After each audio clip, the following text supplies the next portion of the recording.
જય શ્રી કૃષ્ણ. રાધે રાધે.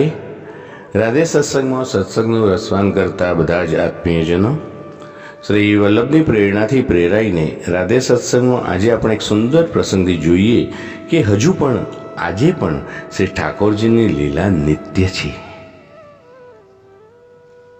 પરંતુ પ્રિયજનો, તે પહેલાં આપે રાધે સત્સંગ ચેનલને જો સબસ્ક્રાઈબ ન કરી હોય તો સબસ્ક્રાઈબ કરી દેશો, જેથી નિત્ય સત્સંગની જાણ આપને થઈ શકે. દક્ષિણ ભારતના એક ગામમાં શ્રી ગુસાઈજી કથા કરી રહ્યા હતા. આપ શ્રી એ કથામાં શ્રી ઠાકોરજીની ગોચારણ લીલાનો પ્રસંગ બહુ સુંદર રીતે વર્ણવ્યો. એક વૈષ્ણવનો યુવાન પુત્ર કથા સાંભળવા આવેલો અને તેણે સાંભળ્યું કે વ્રજમાં શ્રી ઠાકોરજી દરરોજ નટવર વેશ ધારણ કરી મુરલી બજાવતા બજાવતા ગ્વાલ બાલ સાથે ગોચારણ માટે જાય છે. સાંજે પાછા પધારે છે ત્યારે નંદાલયના દ્વારે યશોદા મૈયા તેમની આરતી ઉતારે છે. મહારાજ શ્રી ઠાકોરજી વ્રજમાં પ્રગટ્યા તે સમયે ગોચારણ માટે પધારતા હતા કે આજે પણ પધારે છે? આવો પ્રશ્ન કરતા તેને જવાબ મળ્યો કે ભાઈ, શ્રી ઠાકોરજીની લીલા નિત્ય છે. જેના ઉપર કૃપા થાય ને તેને આજે પણ એ લીલાના દર્શન થાય છે. શ્રી ગુસાઈજીએ તેને સમજાવ્યું કે એ યુવાનને પ્રભુની લીલાના દર્શન કરવાની ધૂન લાગી, આખી રાત ઊંઘ ન આવી. વહેલી સવારે વ્રજ તરફ જવા ઘર છોડીને નીકળી પડ્યો. ઘણા મહિના પછી વ્રજમાં પહોંચ્યો. શ્રી ગિરિરાજજી પહોંચ્યો.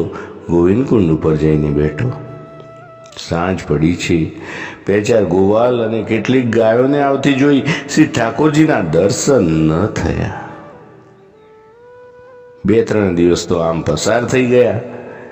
એ યુવાન ભૂખ્યો તરસ્યો શ્રી ઠાકોરજીના દર્શન કરવા માટે ગોવિંદકુંડ ઉપર જ બેસી રહ્યો.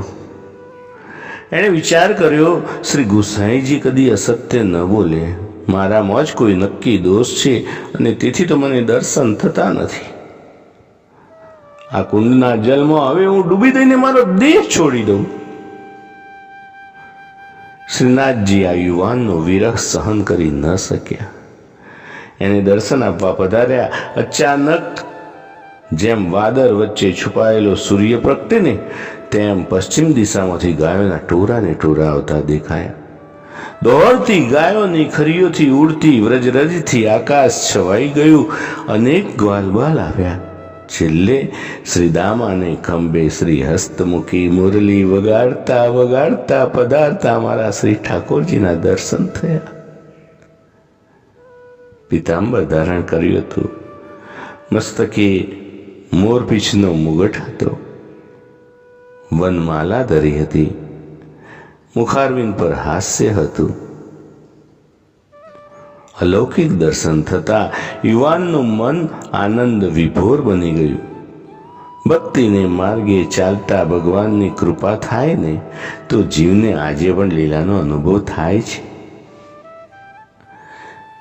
બર્હા પીડમ નટવર વપુ કર્ણયો કર્ણિકારમ બિભ્રદ્વાસમ કનક કપીસમ વૈજયંતી ચ માલામ રંધ્રાન વેણોરધર સુધયા પૂરયન ગોપવૃંદે વૃંદારણ્યમ સ્વપદ રમણમ પ્રાવિસદ્ગીત કીર્તિ.